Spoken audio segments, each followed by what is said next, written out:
মাগুরা থেকে আমি শ্রীপুরকে কোনোভাবেই কম ভালোবাসি না।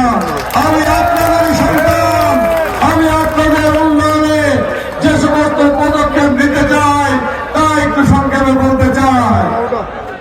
আমার যে পরিকল্পনা রয়েছে মাগুরা স্টেডিয়াম গেট থেকে ওই লাঙ্গলবাদ পর্যন্ত এবং লাঙ্গলবাদ থেকে অট্টা পর্যন্ত এই রাস্তা অত্যন্ত ঝুঁকিপূর্ণ এবং খারাপ।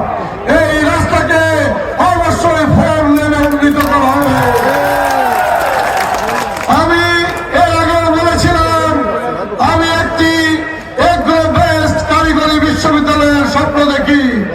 ইনশাল্লাহ মাগুরা এবং শ্রীপুরের মাঝামাঝি স্তরে সেই বিশ্ববিদ্যালয় স্থাপন করা হবে। এই শ্রীপুর দেখেন অনেক দিন থেকেই বঞ্চিত। মাগুরা জেলায় মাত্র একটি পৌরসভা। আমি ইনশাল্লাহ শ্রীপুরকে পৌরসভায় উন্নীত করব।